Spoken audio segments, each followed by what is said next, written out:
Nagpapatuloy po tayo sa ating pong series sa Book of Matthew. Nasa Matthew chapter 5 po tayo. Of course, this is still a part of the Sermon on the Mount, the longest sermon of our Lord Jesus Christ.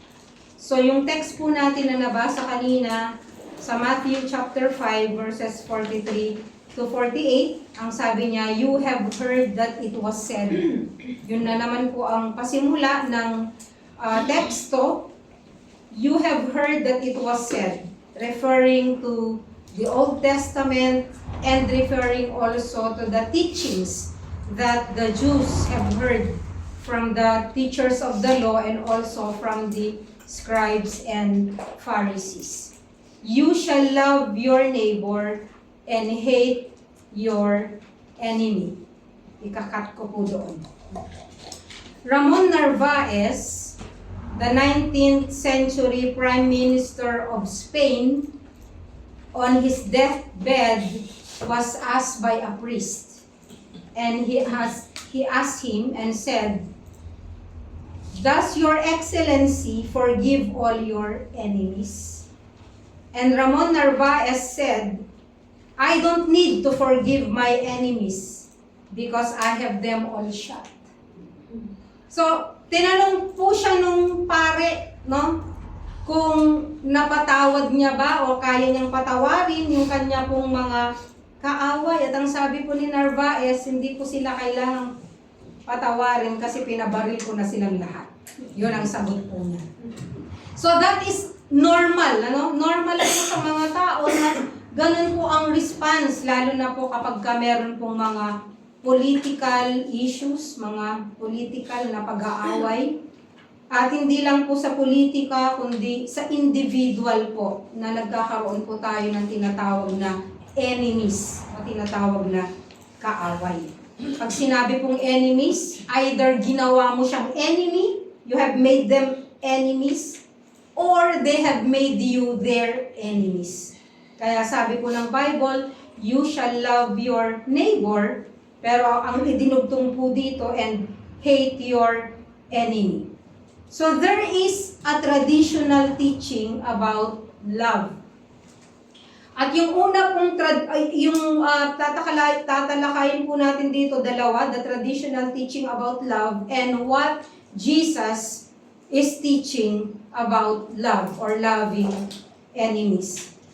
So dun po sa una, ang sabi po dito, you have heard that it was said, you shall love your neighbor and hate your enemy. So that is the traditional teaching taught by the Jews in the synagogue. And actually, this was institutionalized. Ibig sabihin, bahagi po ng paniniwala ng mga Jews that they have to love their neighbors and they also have to hate their enemies. Yan po yung katuruan na tinuturo po ng mga Pharisees sa mga Jews.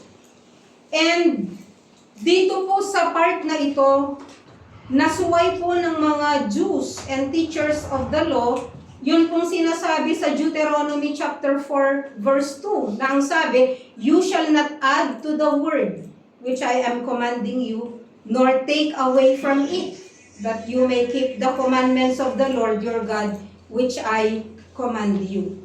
So bakit po nasabi ko po ito sa Deuteronomy chapter 4 verse 2? Kasi po, nagkasala ang mga teachers of the law because they did something to the word of God. Kaya po ang sabi ng Panginoon, but I say to you, love your enemies and pray for those who persecute you so that you may be sons of your Father who is in heaven. And again, dito po sa part na to, sa mga nakaraan po, Jesus was not correcting Moses kasi kinote niya po yung tamang nakasulat sa Old Testament.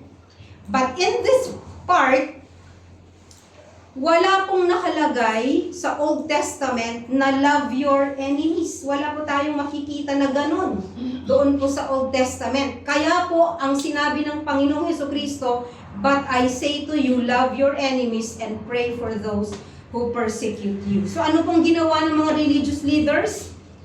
Ginawa po nila ay subtract po sila. So, meron po tayong tinatawag na subtraction. Ano yung sinubtract po nila? At meron po tayong masasabi na addition. Dahil meron po silang idinagdag sa Word of God. Sa subtraction, based po doon sa Leviticus chapter 19, verse 18, sabi kasi doon, you shall love your neighbor as yourself. No? So, inalis po nila yung salitang as yourself. Sinabi lang, love your neighbor. So, ang ginawa po nila, binawasan po nila ito. Pero kung titignan po natin, kinote din po ito ni Apostle Paul doon po sa Romans chapter 13, nung sinabi po niya sa verses 8 to 10, na sabi niya, owe nothing to anyone except to love one another. Because for he who loves his neighbor has fulfilled the law. For this, you shall not commit adultery, you shall not murder, you shall not steal, you shall not covet. And if there is any other commandment, it is summed up in saying, you shall love thy neighbor as yourself. Because love does no wrong to his neighbor. Therefore, love is the fulfillment of the law. At pangalawa po, yung addition nga. Ano po ang idinagdag nila doon sa love your neighbor? Inalis po nila yung as yourself, idinagdag po nila yung and hate your enemies. So wala nga po sa Old Testament yon, pero saan po nanggaling yung doctrine na yon that they have to hate their enemies? Because even the Muslims have this teaching that they have to love their brother and hate the outsider. Ganun po yung katuruan din po nila. So the religious leaders and the Pharisees perverted the law. Ibig sabihin ng pervert, they manipulated the word of God to fit into their teaching. Because as you see the life of the Pharisees and even the Jews, they really hated the Gentiles. Diba? Namumuhi po ang mga Jews at ang sa mga Gentiles. They hated the Jews. And if you remember, the Samaritan woman on the well, she was surprised when Jesus talked to her, di ba? Di ba sabi niya, you are a Jew, and I am a Samaritan, bakit ka nakikipag-usap sa akin? Pero actually, pagka sinabi mong Samaritan, hindi siya totally na Gentile. Ano sila? Half. They are half Gentiles and half Jews. But the Jews hated the Samaritans as well. Diba? So hindi lang yung Gentiles ang kinamumuhian ng mga Jews, they also hated the half Jews. And they also hate the Jews. Sino po yung mga kinamumuhian po nila sa Jews? They always mention this in the New Testament. Two groups, the sinners, quote-unquote, and the tax collectors. The tax collectors are 100% Jews. Pero bakit nila kinamumuhian ng mga tax collectors? Because for them, the tax collectors are traitors to the government. Bakit? They are to the Jews, to the Israelites. Bakit? Kasi Jews sila, but they work for the Roman government and they collect taxes. At ang sabi po ng Roman government ganito sa tax collector, okay, you have to collect this certain amount, this quota, pwede mo siyang dagdagan para magkaroon ka. So, the Roman government has this big cut from the taxes of the Jews, and the tax collectors also have a cut from the tax. Therefore, the Jews hated the tax collectors. And of course, sino yung mga sinners? Yung mga makasalanan doon, the prostitutes. We know this. So kahit na Jews sila, if sa paningin po ng mga Jews, they are not obeying the law, then they call them the sinners. And they attacked the Lord Jesus Christ because of this. Bakit? Anong tawag kay Jesus Christ? He is a friend of the sinners and the tax collectors. That's why they believe that He cannot be possibly from God. Hindi pwedeng sa Diyos manggaling si Jesus Christ because He is a friend of the sinners and the tax collectors. Bakit? Because they believe that they have to hate the enemy. Saan po nanggaling yung paniniwala nila na ito? If you remember also in Luke chapter 18 verse 11, there was this parable taught by the Lord Jesus Christ about the parable of the Pharisee and the publican. And the Pharisee was praying to the Lord and sabi niya, Lord, I thank you because I am not a sinner. I thank you that I am not like other people, swindlers, unjust, adulterers, and he even have an object lesson. Ang sabi niya, and not like that tax collector. Di ba? So pareho po silang Hudyo, pero ang sabi po nung Pharisee, the righteous Jew, sabi niya, I thank you Lord because I am not like that tax collector. Jew din siya, pero tax collector nga lang, and therefore, kinamumuhian din po nila yung kapwa nila Jew. And so, hatred to non-Jews also, and even to the Jews who are sinners or are tax collectors, ito po yung core ng kanilang pananampalataya. But this is a misrepresentation of God and the heart of God. Hindi po ito ang tinuturo ng Diyos. So, ano po ang tinuturo ng Panginoon? Punta po tayo. Jesus' teaching on love. His love is unlimited love. Yung pong traditional teaching about loving enemies is that yung pong limited love. What is limited? Conditional love. It is based on who you are. It is based on what you do. It is based on outward righteousness. But Jesus taught that we have to love our enemies, and this is unlimited love. Love your enemies. So naglagay po siya ng mataas na standard, mas mataas na standard kaysa po dun sa tinuturo ng mga Pharisees. Bakit po mas mataas na standard? Because ang sabi niya, love your enemies and pray for those who persecute you, so that you may be sons of your Father who is in heaven.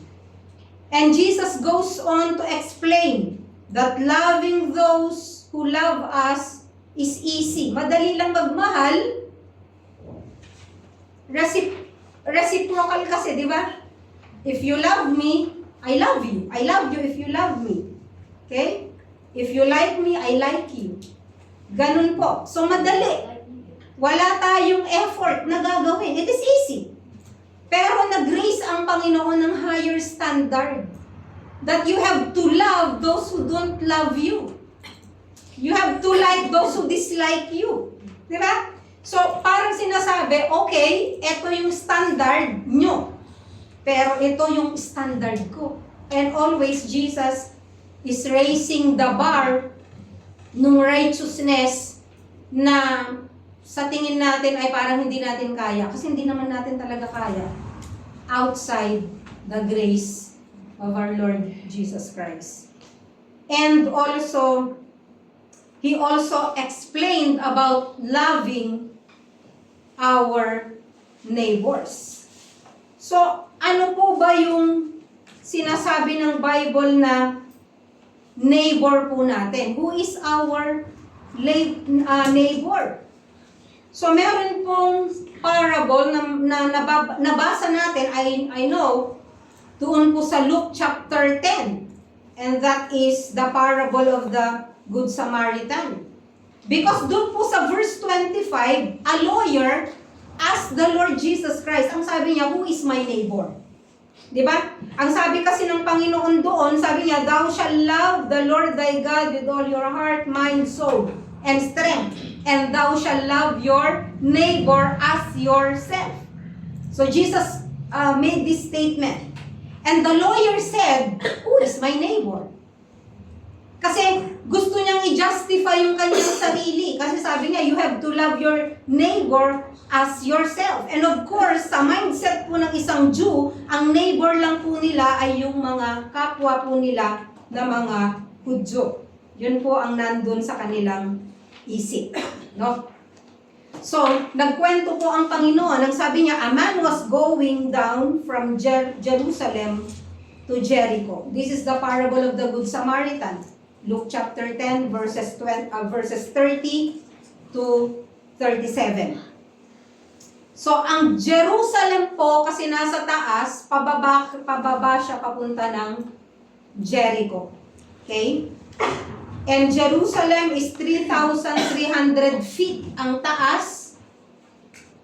At ang layo po niya ay 1,700 miles. Kung i-imaginein po natin, ganun kataas at ganun kalayo, so there is this turns. And paano ba yun? Yung road po ay paliko-liko. If you imagine siguro yung Cannon Road or yung papunta sa Nueva Vizcaya, okay? Paikot-ikot po yun. And this man, hindi lang po ito, kundi yung mga iba pong nagta-travel, they travel this far. Malayo eh.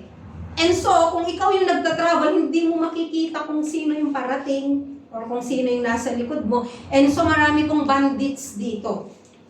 Maraming mga highway robbers.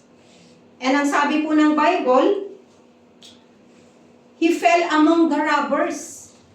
And they stripped him, inalis yung damit, literally.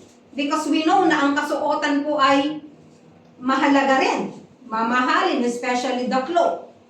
Okay, if you could imagine that, bakit kailangan pang tanggalin ang kanyang kasuotan? Pinagnakawan na nga siya. So they stripped him, they beat him, and went away, leaving him half dead. What's the meaning of half dead? Nag-aagaw buhay po, 50-50 ang kalagayan po ng taong ito.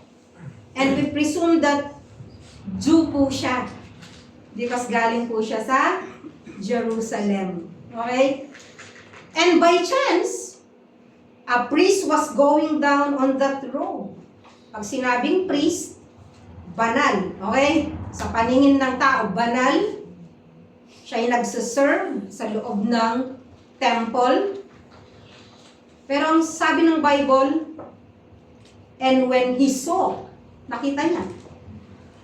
Hindi naman sa hindi niya nakita niya. And when he saw him, dead man. Pumunta siya sa kabila, he passed by on the other side, and likewise, there's also a Levite. And what is a Levite? Alam po natin na ang Levite ay sinet apart po sa paglilingkod. Okay? So you know the difference between a Levite and priest, right? The priest always come from the tribe of Levi. And therefore, the priest is a Levite. And this one is a Levite, but not a priest. So, but anyway, pareho na alam dapat nila, kilala dapat nila ang Diyos. Dapat sila ay maka-Diyos. At ang sabi ng Bible, when he came to the place and saw him, he passed by on the other side. Dead man. Why? Because they don't want to be bothered. They don't want inconvenience. Kagaya po ng sinabi ko last time, are we willing to be inconvenienced? Okay? We have a term like that. Are we willing to be bothered? So dito po, nakita natin na meron siyang extra mile. Ito pong Samaritan na ito. No? Kasi po yung pangatlo ay Samaritan. Yung pong priest and Levite, they did not do something about that man. Una, siguro dahil hindi po ito brother. Hindi ko ito kapatid. Nakuha niyo po? So, they can justify their actions kasi nga ang nakatatak sa isip nila ay they have to love their neighbors and hate their enemies. Okay? So saan po kasi nila nakuha yung teaching na yon? Kasi nga po, yung teaching po nila ay doon po sa imprecatory psalms. We have the imprecatory psalms in the Bible. Ano po yung imprecatory psalms? Yung psalms po ni David. Sa Psalms 139, basahin ko lang po quickly, 19 to 22, nakalagay dito na, "For they speak against you wickedly, and your enemies take your name in vain. Do I not hate those who hate me, O Lord? And do I not loathe those who rise up against you? I hate them with the utmost hatred. They have become my enemies." Okay, may verse na ganun kasi sa Bible. At doon din sa Psalms 149 to 11, ang sabi din po dito, "May burning coals fall upon them. May they be cast into the fire, into deep pits from which they cannot rise. May a slanderer not be established in the earth. May evil hunt the violent man speedily." So these are imprecatory prayers. When ang imprecatory prayer po kasi is when we pray against our enemies. Sa iba pa nga pong mga verses nakalagay, "Panginoon, bungiin niyo po ang kanilang mga ngipin." Ganun po ang translation sa Tagalog. No? And aside from the imprecatory prayers, they also believe that they have to hate their enemies and they have to hate the Gentiles. Why? Dun sa book of Joshua.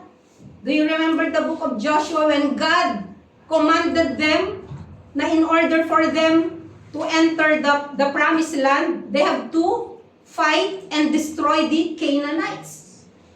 At ito po yung binubuo ng mga 7 mga tao. Andun po yung mga ibang mga tao na nandoon na kailangan nilang i-fight at kailangan patayin nilang lahat. And so naisip nila, we have to destroy our enemies. So yun po yung kanilang misrepresentation. Kung bakit po para sa kanila, ang neighbor lang nila, yung kapwa nila, Hudyo. No? And so, ito pong Samaritan, however, Samaritan ito, ibig sabihin, kaaway niya yung, ang tawag nun? Nagkamali ako, sorry. Yung kanina po na Levite at saka yung priest, of course, nakita po nila yon Jew. I'm sorry for that, no? My mind was on the Samaritan. Pero yung Samaritan po kasi half Jew and half-breed siya, no? From Samaria. Okay? So, ito pong Samaritan na ito, instead of hating the Jew, kasi nga, di ba, kung buhay lang yung Jew na yon, sigurado, he will not love the Samaritan. I-judge din siya. Kung buhay. I mean, kung hindi siya nakaratay doon sa kalsada. Pero ito pong Samaritan, although ganun po yung treatment ng mga Jews sa mga Samaritans, still, nagbigay po siya ng, siya po ay gumawa ng mabuti doon po sa nakaratay. Ano pong ginawa niya? He saw him, he felt compassion, he came to him, he bandaged his wounds, he poured oil and wine on him, and he put him on his own beast, and brought him to an inn, and took care of him. So, ang ginawa po niya, nagkaroon siya ng compassion. So, pagka nagkaroon tayo ng compassion, at hindi tayo gumawa ng action, wala hong kwenta yung compassion natin. Alam ba, naawa lang tayo, ay nakakaawa naman. Pagkatas tumalikod ka na. Okay? Pero ito po kasi, nakita niya, nagkaroon siya ng compassion, pagkatapos po ay may ginawa siya. He came to him. Bumaba po siya. Ibig sabihin, he was willing to be disturbed, to be bothered. Bumaba siya sa kanyang sasakyan. Pumunta siya doon po sa nakaratay. And then he bandaged the wounds. Ito po yung mga ginawa niya. And sabi po ng Bible, he took him to an inn. Naglakbay pa sila, dinala niya sa inn. para may matuluyan po. At ang sabi ng Bible, He took care of him. Siya mismo po ang nag-alaga dito po sa taong ito. But on the next day, kumuha po siya ng 2 denarii, and gave them to the innkeeper and said, take care of him, and whatever more you spend, when I return, I will repay you. Kaya nga po, magkano po ba ang halaga ng denaro?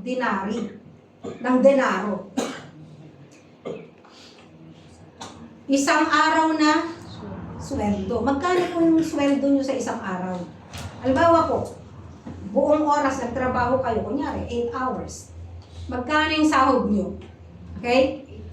Ito pong Samaritan, binigay niya po, hindi 1 denaryo eh. 2. Dalawa pong denaryo ang ibinigay niya, 2 denari. At ang sabi niya, sabi niya, at kapag ka may kulang pa, babayaran kita pagbalik ko. So ang sabi ng Lord dito, who do you think proved to be a neighbor to the man who fell into the robber's hands? And he said, the one who showed mercy toward him. Then Jesus said to him, go and do the same. So ganun din ang gawin mo. Okay? So, ang tinuturo po ng Panginoon ay, sino yung neighbor na tinutukoy ng Panginoon? Not only the Jews, not the half-Jews, okay? To all people. Sa lahat, basically sa lahat ng mga tao. No matter what faith, what nationality, or personality, enemies included. So kasama, pati enemies. Yun pang tinuturo ng Panginoon po dito. Sa Matthew chapter 5 verse 44 and even sa Luke chapter 6 27 to 28, ang sabi niya, love your enemies. No? Love your enemies. Ano po ba yung enemies? Enemies are people who oppose you, people who do not like you, and people who do not wish you well. May kanta tayo, di ba? I wish you well. Kasi, wini-wish natin yung kapatid natin na sana maging maayos siya. But there are people also who are your enemies, hindi mo lang alam. Nasa kaloob-looban ng kanilang puso, outwardly okay kayo, pero sa loob, they don't really wish you well. They don't pray for you. Actually, they are wishing na sana parusahan ka ng Diyos ang ginagawa mo sa akin. Di ba? Because you know, alam mo naman kung sino yung mga taong ayaw sa'yo, di ba? At meron ka ding mga tao na ayaw. Pero meron tayong dalawang uri ng enemy sa buhay po natin. Sino po yung mga unang enemy? Who are our first enemies? Enemies that we have collected through the years because of our attitude, because of our sinful nature. Bakit mo sila enemy? At bakit kanila enemy? Kasi, pangit yung ugali. Or meron kang hindi ginagawang mabuti. Kaya, enemy. Di ba? But there is the second kind of enemy. Na galit sa'yo ang tao for Christ's sake. For Jesus' sake. Because of your faith in the Lord Jesus Christ. Kaya kanila enemy. Hindi mo sila kapareho ng pananampalataya. Kaya itinuturing kanilang enemy. At ang nakakalungkot kung minsan pareho kayong Kristiyano, but you treat each other as enemies kasi hindi kayo magkapareho ng denomination. Baptist ako, Methodist ka. Pentecostal sila. Fundamental ako, Baptist hati-hati pa. No? Hindi po dapat ganun eh. Kasi nalilito po ang outside world sa atin pag ganoon. Dapat po lahat ng tao, regardless of our convictions, hindi tayo dapat, lalo na religious convictions, hindi natin dapat hinahati-hati ang katawan ni Kristo. And sometimes, ganun pong ginagawa ng mga Kristiyano, and therefore, ka-level po nila ang mga Pharisees. Because the Pharisees see themselves na nandun sila sa taas. At yung mga iba, if they don't believe the way that I believe, if they don't have the faith, like my faith, or the kind of worship that we do in our church, then we cannot get along. Parang ganon. Pero hindi po yun ang sinasabi ng Panginoon, no? Yung enemies na tinutukoy dito, hindi lang yung mga tao na gustong pumatay sa'yo, but those people who don't like you, no? Sa loob. No, real talk. May mga tao na hindi mo talaga gusto at hindi ka komportable na kasama mo sila or hindi sila komportable na kasama nila. They just don't like you. Pero anong sabi ng Panginoon? Mahalin sila. Okay? So, ang sabi, love your enemies, Matthew 5:44 and Luke 6:27. Pangalawa, do good to those who hate you, Luke 6:27. Do good to those who hate you. Kahit na namumuhi sila sa'yo, kinakailangan gumawa ka pa rin ng mabuti para po sa kanila. Okay, sabi po sa Old Testament, kinakailangan din naman na mahalin din po natin yung mga non-Jews. Kasi nga tinuturo nila yung mga non-Jews na kaaway nila. Pero kung tutuusin, kung titignan din po natin sa Old Testament, nag-utos din po ang Panginoon doon po sa Leviticus 19:9-10. Ang sabi niya dito, when you reap the harvest of the land, you shall not reap to the very corners of your field. Leave something for the strangers. Sino yung strangers? Di Gentiles. Strangers are Gentiles. Kung hindi ka Jew, Gentile ka. Pero ang sabi ng Panginoon, sabi niya, you shall leave them for the needy and for the stranger. Therefore, Jesus or God takes care of the strangers also and of the Gentiles, of the foreigners. And then sa Leviticus 19 verses 33-34, ang sabi dito, when a stranger resides with you in the land, you shall not do him wrong. Ibig sabihin, do good. Do good to them. Okay? Kung strangers sila in the land, you shall not do him wrong. The stranger who resides with you shall be to you as the native among you. Ibig sabihin, ituring nyo sila na kapareho nyo. And you shall love him as yourself. Tignan nyo, nasa Old Testament ito. Pero nakalagay yun na you shall love him as yourself.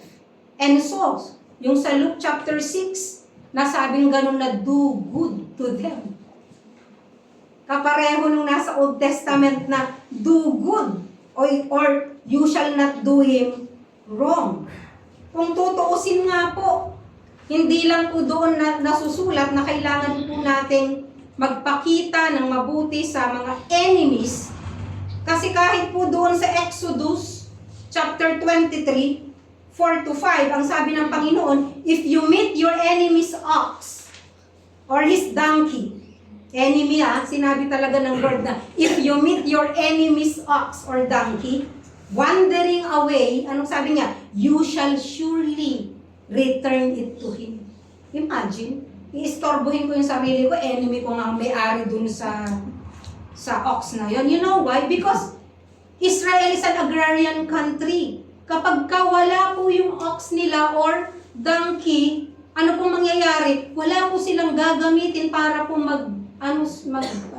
mag-cultivate ng kanilang mga lupa and therefore maapektuhan yung kanilang mga pananim at kanilang mga kabuhayan. Pero ang sabi ng Panginoon, you have to love. No? Sabi niya, if you see the donkey of one who hates you, again, no? The one who hates you, not the one you hate, but the one who hates you, lying helpless under its load, you shall refrain from leaving it to him. You shall surely release it with him. Imagine mo, maistorbo ako dito sa kaaway na galit sa akin, gagawan ko ng mabuti. Why? Because you have to do good to them. And then Proverbs 25, ang sabi po dito, verses 21-22, if your enemy is hungry, ano sabi? Give him food to eat. Pakainin niyo ako mamaya. And if he is thirsty, give him water to drink. For you will heap burning coals on his head, and the Lord will reward you. Imagine mo, nasa Old Testament naman yun eh. Na hindi lang po sa New Testament, kundi nasa Old Testament din po na kinakailangan maging mabuti po tayo sa ating pong mga kaaway, enemies na sinasabi. Okay? So, ganun po natin dapat itrato yung atin pong mga kapwa, yung atin pong mga neighbor. So, ang sabi po dito sa Luke chapter 6 verse 28, bless those who curse you. Yun pong word na bless dito ay galing sa Greek word na eulogeo. Doon po galing yung word na eulogy. Ano po yung eulogy? You speak good things about a person. Di ba kapag patay, kapag funeral, doon mo palang sasabihin lahat ng magandang ginawa niya kung kailan di na niya narinig. No? So, yung pong translation nito, eulogeo, yung bless. Bless them. Bless those who curse you. Pag sinabing curse, they speak evil against you. Pero ang sabi ng Lord, you have to bless them. You have to speak good about them. Ang hirap, ano po? Maraming sinasabi tungkol sa'yo na masama, pero ang sabi ng Lord, sabihin mo ang mga mabubuti tungkol sa Kanya. At mag-iisip ka, ano ba yung mga mabubuting tungkol siya? No? Pero ang sinasabi po ng Panginoon dito is, let us use our tongues to bless them and not to curse them. And pang-apat, pareho pong sinasabi sa Matthew 5:44 at dun sa Luke 6:28b, ang sabi po sa Matthew 5:44, pray for those who persecute you. Ano ibig sabihin ng persecution? Ano ibig sabihin ng persecute? To persecute means to be hostile. Yung talagang ayoko sa'yo, no? Hindi tayo pwedeng magsama. Okay? But God said, pray. If they are persecuting you, you have to pray for them. Persecute means to treat you with, paano ba to? Talagang hindi maganda. Okay? And the Bible also says in Luke 6:28b, pray for those who mistreat you. Ano pong difference? Pag sinabing mistreat, minaltrato kanila, it means they treat you cruelly or they treat you unfairly. Many times, we say, I have been treated unfairly. Napaka-unfair. Diba? Pero, sabi ng Panginoon, pray. Pray for those who persecute you. Meron pong isang 30-day challenge na ginagawa actually sa ibang churches. Ganito po yung challenge. Kung gusto nyo gawin nyo din. Mag-isip po kayo ng isang tao na tinuturing nyo o tinuturing kayo na enemy. And what you're going to do is to pray for them for 1 month. Pray for them for 30 days.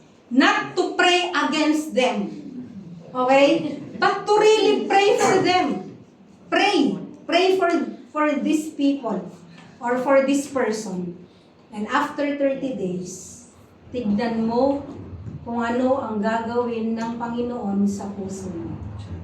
Yan po yung 30-day challenge na pwede po nating i-apply. Subukan po natin. Na wag tayong dun sa prayer natin sa enemy na yon, we have to pray for them out of our compassion. Hindi na kagaya ng judgment na meron tayo para po sa kanila. And also, dito po sa verse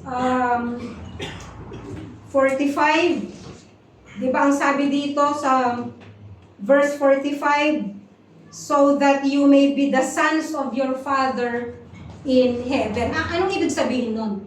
Patunayan mo na anak ka ng Diyos. Kasi ang sabi niya dito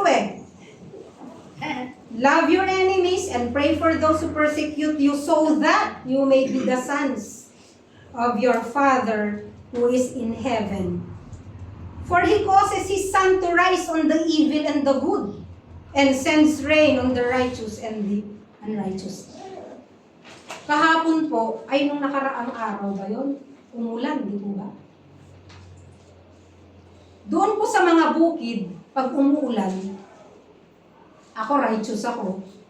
Yung kapitbahay ko hindi righteous. Yung ulan po ba pumupunta lang sa bakuran ko? Yung po bang sikat ng araw sa akin lang ba? O para po sa lahat? Sa lahat. Ang sabi niya, pinapasikat ng Diyos ang araw sa righteous and unrighteous. Pinapaulan ng Diyos ang ulan kasi siyang may-ari ng sun eh. Ang ulan, pinapaulan niya both to the righteous and to the unrighteous. Ano pong principle na makikita natin dito? God is a God of common grace. There is this common grace na ine-extend po niya sa atin. At dapat yun din po yung i-extend po natin sa lahat ng tao. At hindi po tayo dapat magmataas na, anak ako ng Diyos. Sinasagot ako ng Diyos. Siya hindi siya sinasagot ng Diyos. Okay? So by using this illustration about the sun and about the rain, pinapakita po dito ng Diyos na alam niya lahat. Alam niya. Hindi mo kailangang sabihin sa Kanya na, Lord, ganito pong ginawa niya sa akin. Alam niyo ba, Lord, na inaapi niya ako? Hindi natin kailangang sabihin yun. Actually, kahit nga hindi tayo mag-pray. Vengeance is mine, says the Lord, di ba? So, kahit hindi ka mag-pray, kasi kung minsan natetempt ka na mag-pray against your enemies. Kagaya ng imprecatory prayer ni David. Na Lord, bungiin nyo sila. Lord, ganitong gawin nyo sa mga kaaway ko. Okay? Kahit hindi mo ipag-pray yun. The vengeance is mine, says the Lord. No? So, sinabi din niya dito, di ba na kung ang binabati mo lang, yung bumabati sa'yo. Or yung minamahal mo lang, yung nagmamahal sa'yo, di ba nagagawa din naman yan ng non-believer? Di ba nagagawa rin naman yan ng mga tax collector? Ibig sabihin, no sweat. You scratch my back, I will scratch yours. Di ba? Mahal kita, mahal mo ako.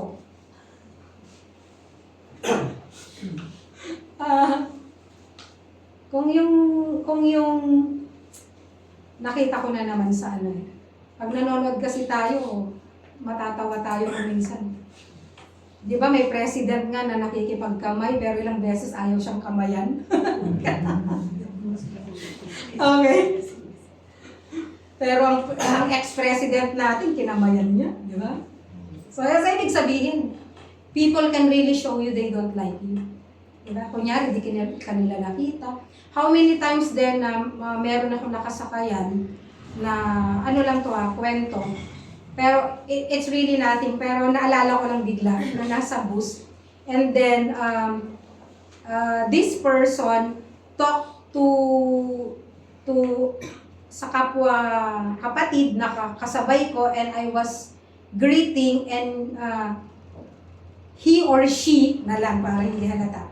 Ignored me really, na talagang sabi ko, ay, kumusta po, ganito po. In-ignore talaga ako as in sa haba nung oras na nandun kami sa bus, grinit niya at nagpaalam lang dun sa tao na katabi ko.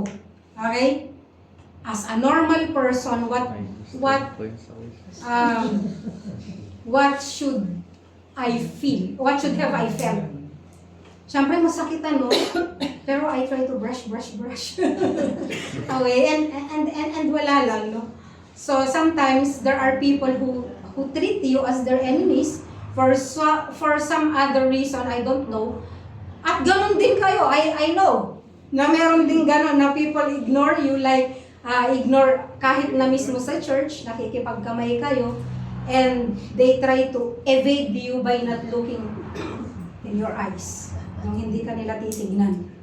Nakakalungkot lang po talaga kasi we should be treating each other as brothers and sisters. If you have something against me, you talk to me. If I have something against you, I have to talk to you. Di ba? Ganun po ang gagawin natin. Kaya ako po sinasabi ito, it's because I'm not exempted. Ito lang yung point ko dito. I'm not exempted from feelings. I'm not exempted from being not liked. Or I'm not exempted from being hated. Okay? Naranasan ko, nararanasan nyo, pare-pareho tayo. But the Lord said, be perfect, therefore, as your heavenly Father is perfect. Now, this is impossible to do, to be perfect. At gusto ko pong i-clarify po itong sinabi na you should be perfect just like the Father is perfect. So in here, Jesus is teaching us that we must live by a higher standard. Iisipin natin yung standard ng Diyos than what the world expects. A standard that is very impossible to do or to achieve. Yung sinabi ko po sa inyo na mapapahiya kayo sa harap ng tao, it's because binati nyo ang taong to, at ang taong ito, kumilos siya na parang hindi kanya kilala. Okay? Hindi sa hindi narinig, yan, lakas ng boses. Hello? Okay. Pero hindi ko sabihin, ang hirap din po ba? Or people who talk against you, lalo na po sa likod, kuminsan harap, kuminsan sa gilid, no? Kahit na Kristiyano tayo, mahirap, pero sabi ng Lord, we have to raise the standard para po sa atin. Kasi nga, madali lang magmahal ng nagmamahal sa'yo. And we are to be perfect, not because of our good works, but because of the grace of God. It is only through the power of God that we are able, and the power of the Holy Spirit living in us, yung fruit of the Spirit, yung love, yung joy, yung peace, yung long-suffering, yung goodness, kindness. Diba? Without the Holy Spirit residing in us, in our hearts, it is truly impossible to be perfect, just like the Lord. So, ang bilin niya po sa atin, we should be perfect. Hindi ko po sinabing we should be sinless. Perfect in the sense that we have to do the standard that the Lord has raised. The bar na mas mataas na standard kaysa po doon sa standard natin. That which God demands, He can also accomplish because nothing is impossible with God. Sometimes, malalaman mo kung napatawad mo na ang isang tao, kung ano yung reaction mo kapag nabanggit na yung pangalan niya. Halimbawa, nag-uusap kayo, nabanggit yung pangalan niya. If you hate that person, it will show. If you have forgiven that person, it will also show. And so, sino po nakakaalam niyan? Tayo. And what is impossible to man, sabi ng Bible, is possible to God. It is impossible to love our enemies. Really, really impossible. But with God, all things are possible. Maybe sa ating sarili meron tayong mga tao na tinuturing natin na enemy because we don't like them. Or tinuturing tayong enemy because they really don't like us. Or pine-persecute tayo dahil sa ating pong pananampalataya, sa ating religious convictions. Sa oras na ito, pwede po nating ilapit itong mga ito sa Panginoon. At habang tayo po ay umaawit sa ating pong hymn of commitment, we can just come before the Lord and pray. Pray for those who mistreat us, those who don't like us, those who hate us, those who persecute us. Shall we do? Let's pray. Heavenly Father, we thank you once again for your love. Thank you, Lord, for your agape kind of love, for your unconditional love. And help us, Lord, by your power, to to love also those who mistreat us, to love also and accept those who do not love us in return. Thank you, Father, for your words. In Jesus' name, amen.